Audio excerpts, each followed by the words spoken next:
The cracking of wood and the splintering of cables echoed through the streets, with wind howling in the ears of the city's citizens and snow biting at their noses. It seemed like the chaos would never stop, with snow piling up in embankments throughout town and the streets becoming useless for traffic. People huddled in their homes, pressed up against the glass and watching it blow down power line after power line. The White Hurricane.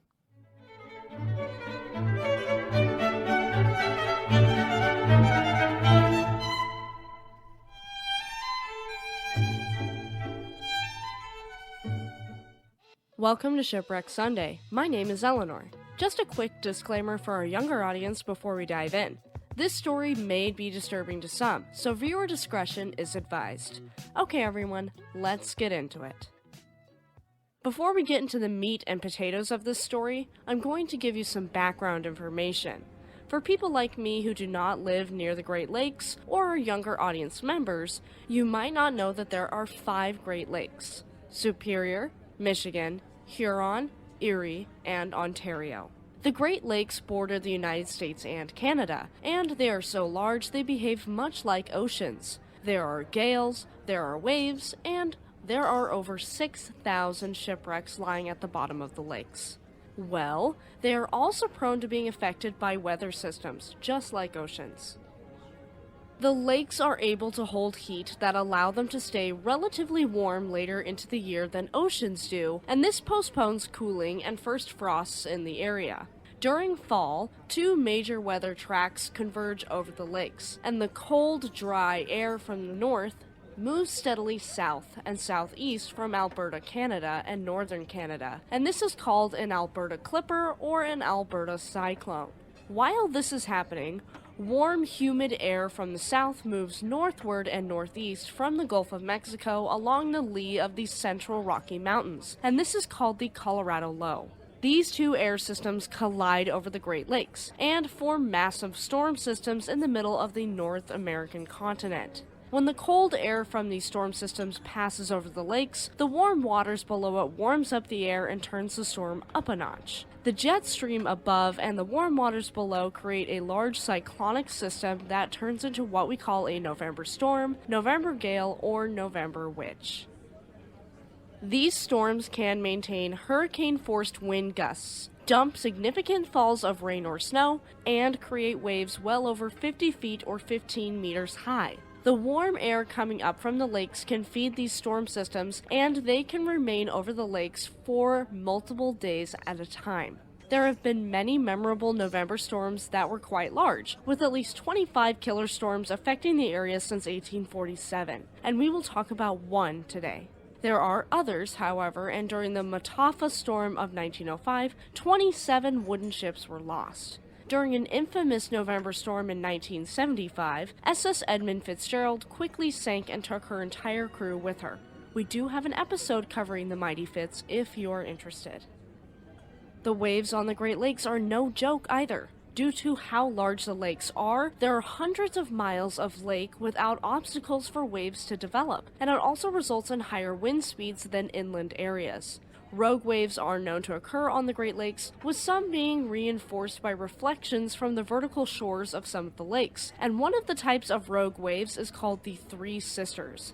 The Three Sisters is a phenomenon said to occur in Lake Superior when a series of 3 large waves forms.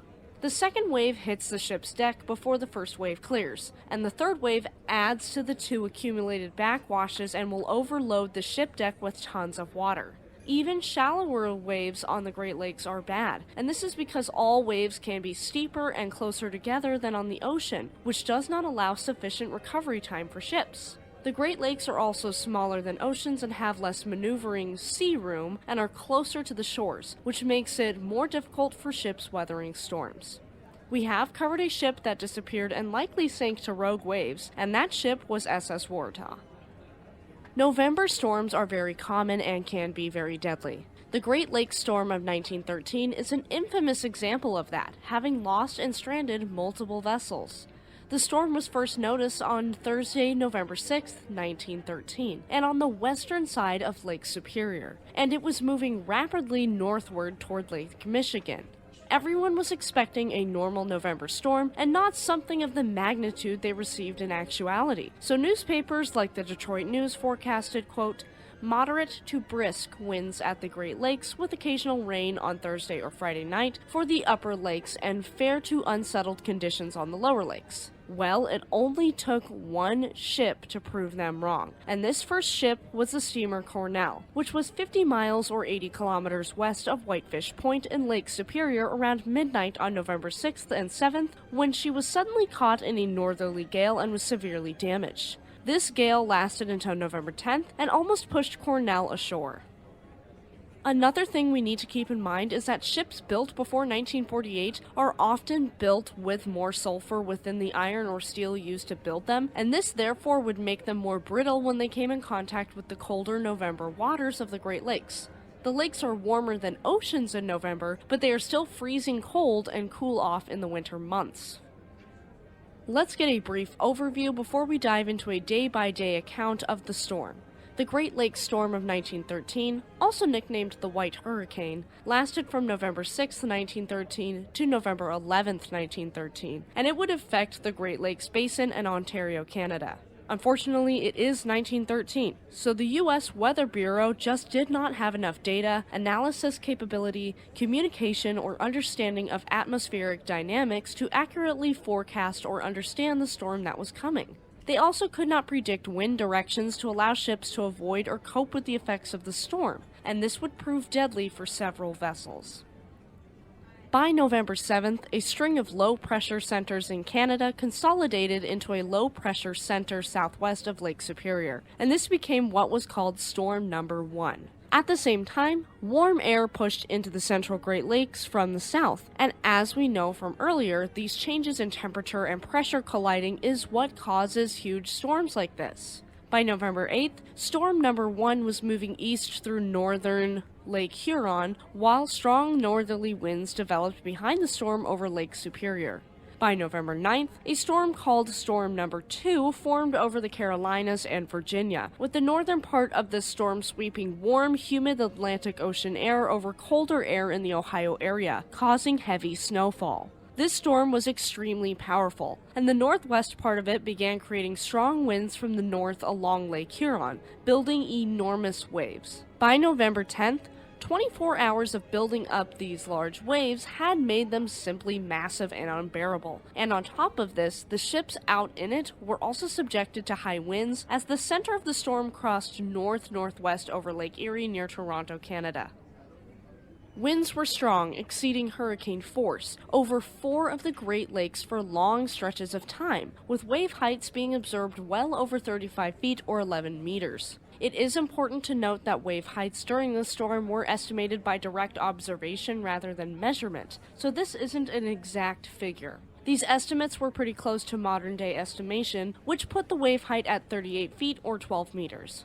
These wave heights can be doubled by interaction between waves, such as those reflected from vertical shorelines, and so some waves were observed to be as high as 50 feet or 15 meters, and this includes a massive wave that entirely crushed the bridge of L.C. Waldo. So now we've got a basic rundown of the storm. Let's go day by day and see what damage was really done. But first of all, if you're enjoying this video, leave me a like, subscribe to the channel for more content, and let me know down in the comments section below. Okay, back to the story. On Friday, November 7th, 1913, nobody was expecting the storm they'd receive, with the Port Huron Times-Herald of Port Huron, Michigan, predicting the weather to be, quote, moderately severe, when in actuality the word severe couldn't even accurately describe what was coming. In this same weather forecast, temperatures were predicted to drop, and winds were expected to increase over the following 24 hours. By 10 a.m., the Coast Guard stations and all 112 United States Department of Agriculture Weather Bureau signal stations on the Great Lakes were advised via a directive to hoist a square signal flag. This signal flag would be red with a black center and a red triangular maritime pennant below it, and this would signify that a storm with 55 mph or 89 km/h winds would blow in from the southwest. After sundown, this flag was replaced by a square white flag with a red lantern over it to signify winds coming in from the west. The winds on Lake Superior were already over 60 miles per hour or 97 kilometers per hour, with gusts up to 80 miles per hour or 130 kilometers per hour. At the same time, a blizzard was blowing in toward Lake Huron. In Duluth, Minnesota, sustained wind speeds reached 62 miles per hour or 100 kilometers per hour, with gusts up to 68 miles per hour or 109 kilometers per hour. This would lead into Saturday, November 8, 1913. The storm was officially labeled as severe, just given the first day of chaos. Again at 10 a.m., the USGA Weather Bureau offices and Coast Guard stations at Lake Superior ports raised flags, this time white pennants above square red flags with black centers, and this indicated a storm warning with northwesterly winds. The storm was directly over the center of Lake Superior, covering the entirety of the lake basin. Northwesterly winds had reached gale strength on western Lake Superior and northern Lake Michigan by this point, and the Port Huron Times-Herald reported that the winds remained, quote, moderate to brisk. Despite the fact that gale wind flags were raised at more than 100 ports in the area, captains continued their journeys. They had jobs to do and schedules to keep, and it wasn't uncommon during the Edwardian period to see ship owners, operators, or captains take some risks to maintain strict schedules. Great Lakes freighters traveled through the St. Mary's River all day on November 8th, switching to the Strait of Mackinac during the night, and up to the Detroit and St. Clair rivers early the following morning on November 9th, but we aren't quite there yet. L.C. Waldo, a 472-foot or 143.9 meter steel bulk freighter that we mentioned earlier, was on Lake Superior and was overrun by enormous waves out of the northwest, just 18 hours out of Two Harbors, Minnesota. A large rogue wave estimated to be 50 feet or 15 meters tall smashed the bridge about 45 miles or 72.4 kilometers northeast of the Keweenaw Peninsula. It also bent the steel floor of the compass room, tore 3 walls out of the Texas, and swept the wheelsman clean out of the wheelhouse. The Texas they are referring to is a structure or section of a steamboat that includes the crew's quarters, and this is located on the hurricane deck below the bridge, also nicknamed the Texas deck. Immediately, the captain ordered the ship to turn around and seek shelter behind the Keweenaw Peninsula, and according to the second mate, quote, "The wind sent on gigantic wave after another over parts of the ship. The snow was so blinding that none of us could see 50 feet ahead. Shortly after, the rudder failed, and so steering the ship was now impossible. Without it, the ship was helpless and the 70-mile-per-hour wind slammed the ship on Gull Rock near Manitou Island. The bow was wedged fast into the rocks, with the hull completely shredded and a crack starting to form up on deck. Due to this, the captain ordered everyone to the bow and that the ship should be flooded to keep it from washing away into the lake where it would surely sink. The steward's wife and her mother were aboard, and both were fearful of leaving the stern, so the crew had to carry them. They struggled against the 70-mile-per-hour blizzard on the open deck and over an ever-widening crack in the deck while carrying the 2 women to the safety of the bow, though they made it. During all of this, the chief engineer and 2 stokers ran the ship at full power to try and wedge the bow even further onto the shore and to anchor themselves there. Then they abandoned their posts and took shelter in the unheated windlass room with everyone else. If you want to hear another harrowing tale of survival and death on the lakes, check out our episode on SS Carl D. Bradley. On Sunday, November 9th, 1913, the weather conditions were close to normal for a November storm on Lake Huron by noon that day. Even barometric pressures in some areas started rising, hopefully indicating the end of the storm, but we all know that isn't true. It's just that the low-pressure area that had moved across Lake Superior was moving northeast, away from the lakes, but the storm was not yet headed that way. Here's where we start to see some of the poor communication at the Weather Bureau. They began their twice-daily reports at approximately 8 a.m. that day. Seems good, right? Well, it wasn't nearly enough, and the second report wouldn't be issued until 8 p.m., which gave the entire day for the hurricane-force winds to build, so the office in Washington, D.C. wouldn't have detailed information to go off of. With that, we get into another of the Great Lakes, Lake Erie. Along the southeastern portion of Lake Erie near Erie, Pennsylvania, a southern low-pressure area was moving toward the lake, and, to make matters worse, it had formed overnight and therefore was not on Friday, November 7th's weather map. It had been moving north but shifted northwestward after passing over Washington, D.C.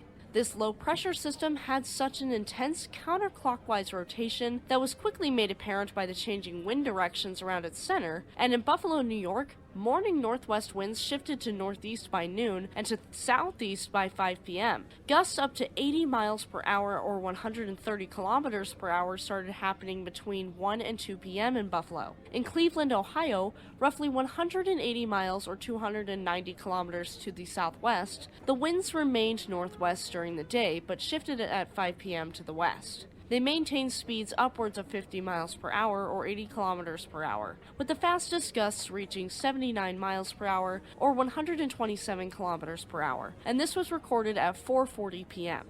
Back in Buffalo, barometric pressure dropped dramatically between 8 a.m. and 8 p.m., signifying a storm passing over the area.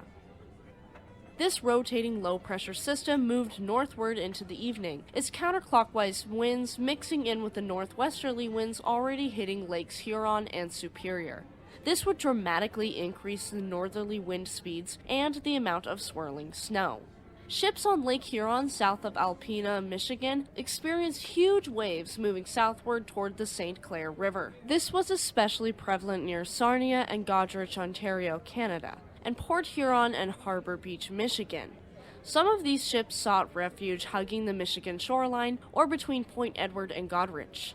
3 of the larger ships that did this were found upside down, which indicated extremely high winds and enormously tall waves. Between 8 p.m. and midnight on November 9th, the storm became what is called a weather bomb, also known as explosive cyclogenesis, which is the rapid deepening of an extratropical cyclonic low-pressure area. Essentially, the storm held its hurricane speed winds that reached upward of 90 miles per hour or 110 kilometers per hour on the 4 western lakes, Lakes Superior, Michigan, Huron, and Erie. The worst of the damage was seen on Lake Huron's southern end, where ships desperately sought shelter. Gusts of wind off Harbor Beach, Michigan were reportedly at 90 miles per hour or 140 kilometers per hour. Lake Huron is long and slightly curved, so the northerly winds hugged the shape of the lake and were unimpeded due to less surface friction. In 1913, the weather forecasters simply didn't have enough understanding or data of atmospheric dynamics in order to comprehend or predict the events of Sunday, November 9th, making them practically unexplainable at that time. Frontal mechanisms, also called squall lines, were not yet understood, and surface observations were only collected twice daily, as we stated earlier. To add to this, data was collected and maps were then hand-drawn, with the information no longer being representative of the actual weather conditions by that point in time because of how many hours had passed between data collections. Moving into Monday, November 10th and Tuesday, November 11th, the storm had finally moved northeast of London, Ontario on Monday morning. Lake effects blizzards were still in full swing, with an additional 17 inches or 43 centimeters of snow falling in Cleveland that day. This filled the streets with snowdrifts 6 feet or 1.8 meters high, and streetcar operators had to stay with their stranded, powerless vehicles for 2 nights, eating only the food generously provided by local residents. For travelers, they had to seek shelter and just wait the storm out. By Tuesday, November 11th, the storm was rapidly moving across eastern Canada and heading toward the Atlantic. Without the warmth from the Great Lakes, it quickly died out, carrying far less snowfall due to the lack of lake effect snow and its incredible speed. Because of what had happened near the lakes, all shipping along the St. Lawrence River near Montreal, Quebec, was stopped on Monday and part of Tuesday. We have covered a ship that met her bitter end in the St. Lawrence River, and that ship is the ocean liner RMS Empress of Ireland. There was a lot of damage left in the wake of the storm. It was and is still the deadliest, most destructive natural disaster in recorded history to ever hit the Great Lakes. In total, the Great Lakes storm of 1913 killed 250 people, destroyed or sank 12 ships, and stranded 31 other vessels. Roughly $1 million of cargo weighing in at 68,300 tons, which was mostly grain, iron ore, and coal, was lost. Along the shorelines of the Great Lakes, Blizzards halted communication and traffic altogether, causing hundreds of thousands of dollars of damage. In Cleveland, there were sustained winds of 62 miles per hour or 100 kilometers per hour, with gusts reaching 79 miles per hour or 127 kilometers per hour. They also received 22 inches or 56 centimeters of wet, heavy snow as well as ice formation. 4-foot or 120 centimeter tall snowdrifts surrounded Lake Huron, creating a barrier around the lake. Electricity was cut off for several days spanning across Michigan and Ontario, and this disrupted telegraph and telephone communications in these areas. A breakwater, which is a permanent structure constructed at a coastal area to protect against tides, currents, storm surges, and waves, was constructed at Chicago and cost $100,000 at the time, and it was built to protect the Lincoln Park Basin from storms. Well, this breakwater was completely swept away in just a few hours. The harbor in Milwaukee, Wisconsin lost its southern breakwater as well, and much of the South Park area that had been recently renovated was also swept away. Back in Cleveland, when the final blizzards hit the city, they were paralyzed under feet of ice and snow and went days without power. Telephone poles snapped like toothpicks and power cables lay about in tangled masses like balls of yarn. Nearly all of the railroad traffic was stopped for days.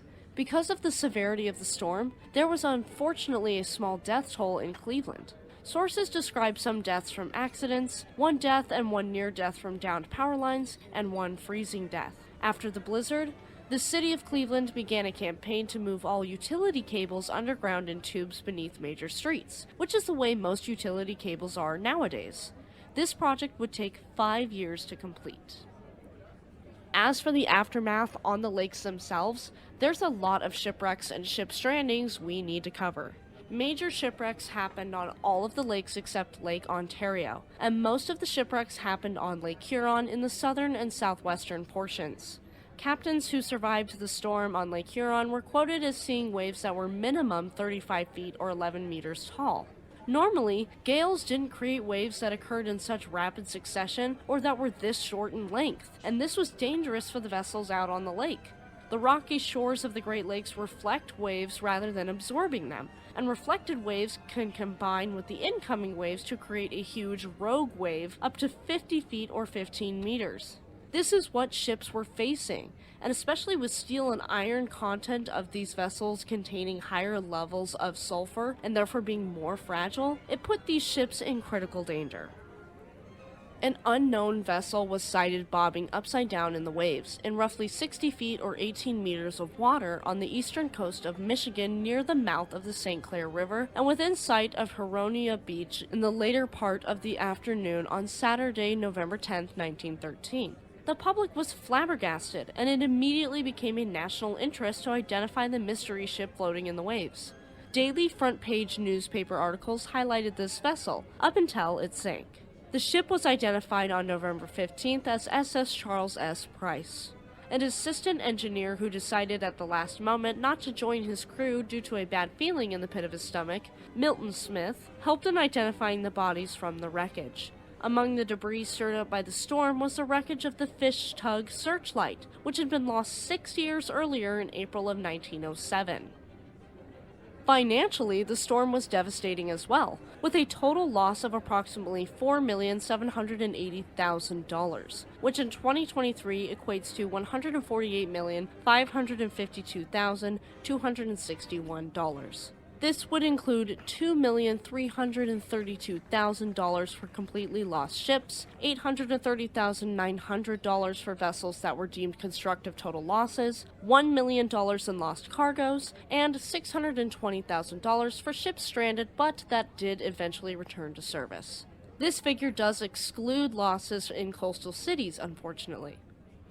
The storm was a primary cause of damage on the lakes, but human factors will always be part of the equation, and that includes measures that could have and probably should have been taken to reduce the storm's effects, but they were unfortunately not taken. Post-storm conversations did play the blame game, but ultimately highlighted weaknesses that needed to be pointed out. Of course, as we talked about earlier, the U.S. Weather Bureau was not able to predict the storm, but they were hesitant to admit their limitations because they wanted to secure higher budgets. money always talks. Instead, they were lasered in on the nature of warnings and the terminology used. Something else we need to take into account is the fact that large ships were underpowered, and this severely limited their ability to maneuver, travel, and hold steady in severe storms.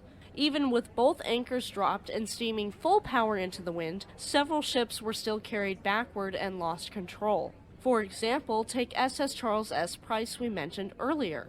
She was 504 feet or 154 meters long and only had a single 1,760 horsepower engine. The shipyard didn't learn their lesson though, building a 587 foot or 179 meter long ship that only had 1,800 horsepower. Now we are getting into a subject I'm not great at. Geometry. The locks of the Great Lakes and the Great Lakes themselves have long, skinny geometry, and this demands long, slim, and shallower ships than ocean-going ships, which reduces stability and structural strength. This, as well as the iconic straight deck design, were becoming more and more popular, which required more large hatch covers, and this increased vulnerability to storms. The insufficient strength of the cargo hatches and their fastenings was a factor that played into ship sinkings during the storm, as well as the shortness of the 12-inch or 30-centimeter hatch coamings, which is any vertical surface on a ship designed to deflect or prevent entry of water. The limited compartmentalization of the cargo holds also meant that these ships couldn't even withstand one compartment flooding. To compare, Titanic could withstand 4 compartments flooding. Also, it was not common practice to trim or level the pyramid-shaped piles of bulk solid cargo, and this made them more prone to shifting and causing a capsize. Many voiced their concerns about the practice of shipping companies pressuring or incentivizing captains to sail during the November season, which is incredibly dangerous. And these concerns only grew louder, being echoed 62 years later after SS Edmund Fitzgerald foundered. Though there were these concerns, few of them were acted upon. There was one change that was made, and that was that the Weather Service clarified their previous ambiguity and said that they would post a higher than gale level warning for storms that were to be of utmost severity. This episode couldn't be possible without our lovely patrons. Thank you all so much. If you'd like to support the channel and future episodes, go to patreon.com/shipwrecksunday to join.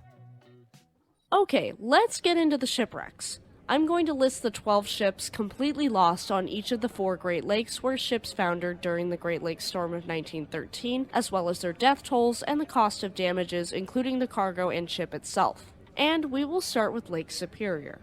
On Lake Superior, SS Leafield sank near Angus Island, killing all 18 of her crew and losing $100,000 worth of steel rails. SS Henry B. Smith sank near Marquette, Michigan, killing all 23 of her crew and losing $350,000 of iron ore. On Lake Michigan, the schooner barge Plymouth sank near Gull Island, killing all 7 of her crew and losing $5,000 of lumber. On Lake Erie, the United States lightship LV-82 Buffalo sank near Point Abano, Ontario, Canada, killing all 6 of her crew. The ship lost no cargo, but still cost $25,000 in damages and was later raised and scrapped. Finally, on Lake Huron, SS Argus sank near Point Auberge, Michigan, killing all 28 of her crew and losing $136,000 of coal. SS James Carruthers sank near Goderich, Ontario, killing all 22 of her crew and losing $410,000 of grain. SS Hydrus sank near Goderich, Ontario, killing all 28 of her crew and losing $136,000 of iron ore. SS John A. McGean sank near Sturgeon Point, Michigan, killing between 22 and 28 of her 28-man crew. Sources differ, and losing $240,000 of coal. SS Charles S. Prince capsized and sank near Port Huron, Michigan, killing all 28 of her crew and losing $340,000 of coal. SS Regina sank near Harbor Beach, Michigan, killing all 20 of her crew and losing $125,000 of steel pipe and package freight.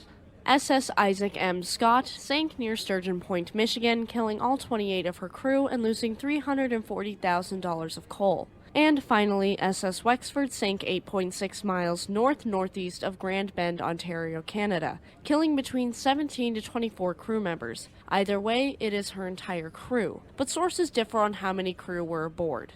SS Wexford also lost $125,000 in steel rails when she foundered. Now we will cover 30 of the estimated 31 ships that were stranded, starting with Lake Superior. SS Fred G. Hartwell was stranded near Point Iroquois, Michigan, and cost $30,000 in damages, later being rebuilt. SS Huronik was stranded near Whitefish Point, Michigan, and cost $30,000 in damages, and her fate is unknown. SS J.T. Hutchinson was stranded near Point Iroquois, Michigan, and cost $40,000 in damages, and her fate is unknown. SS Major was stranded near Crisp Point, Michigan, and cost an unknown figure in damages, later being rebuilt. SS William Nottingham was stranded near Whitefish Bay, Michigan, with 3 of her crew going missing and being pronounced dead after they'd volunteered to take a lifeboat and search for help. The Nottingham cost $75,000 in damages and faced an unknown fate. SS Scottish Hero was stranded and has never been found, costing $500 in damages. SS Turret Chief was stranded near Copper Harbor, Michigan, and cost an unknown figure in damages, being rebuilt in 1914 as SS Salver. SS Elsie Waldo was stranded near Gull Rock, Michigan, and lost an unknown figure in damages, being rebuilt in 1916 as SS Riverton. On the St. Mary's River, SS Meaford was stranded, though virtually nothing is known about her, including damages or her fate afterward. Moving on to Lake Michigan, the barge Halstead was stranded near Washington Harbor, Washington Island, Wisconsin, and cost an unknown figure in damages, and we don't know what happened to her. SS Louisiana was stranded near Washington Harbor, Washington Island, Wisconsin, and cost an unknown figure in damages, later burning to the waterline and sinking. SS Pontiac was stranded on Simmons Reef and cost $7,500 in damages, though we don't know what happened to her after this. On the St. Clair and Detroit Rivers, SS W.G. Pollock was stranded near St. Clair Flats and cost $5,000 in damages, but we don't know what happened to her. SS Saxona was stranded near Lake St. Clair and cost $1,500 in damages, and we have no clue what happened to her either. SS Victory was stranded near Livingston Channel and cost $12,000 in damages, and we couldn't find what happened to her. On Lake Erie, the barge Donaldson was stranded near Cleveland, Ohio, and cost $800 in damages. SS CW Elphick was already stranded before the storm near Long Point, Ontario, Canada, and cost an unknown figure in damages, and was lost to the lakes. SS Fulton was stranded near Bar Point and cost $2,500 in damages, though we don't have any information on her fate after this. SS G.J. Grammer was stranded near Lorain, Ohio, and cost $1,500 in damages, and she was later refloated. Multiple unmanned Pittsburgh Steamship Company barges were stranded near Cleveland, Ohio, and cost $100,000 in damages, and we don't know what happened to them. And finally, on Lake Huron, SS Acadian was stranded near Thunder Bay, Michigan, and cost $30,000 in damages, and we don't know where she is. Lightship number 61, also called Corsica Shoals, was forced from Corsica Shoals to Point Edward, Canada, and reportedly contributed to the loss of SS Matthew Andrews, and she'd later be refloated. Speaking of SS Matthew Andrews, she was stranded at Corsica Shoals and cost $2,500 in damages, also being refloated.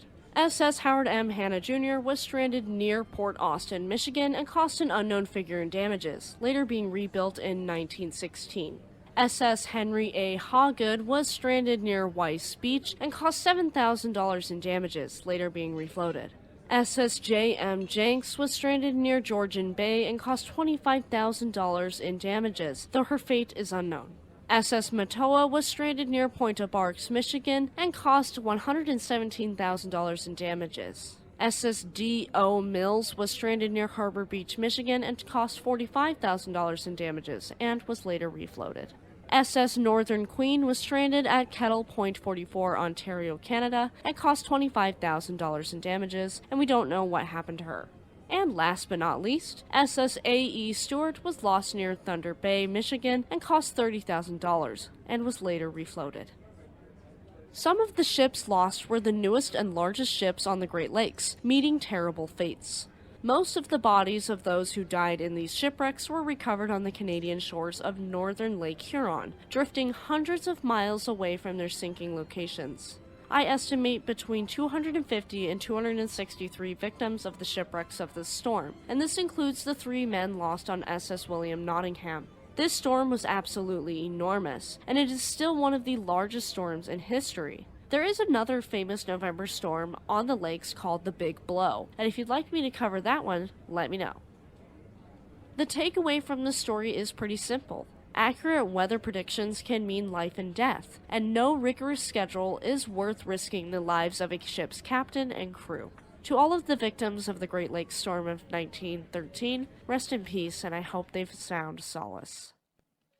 That is the wild story of the Great Lakes storm of 1913 and concludes our first episode on a natural disaster. If you liked that story and wanted to hear something else on the Great Lakes, check out our episode on SS Eastland, an ocean liner that capsized.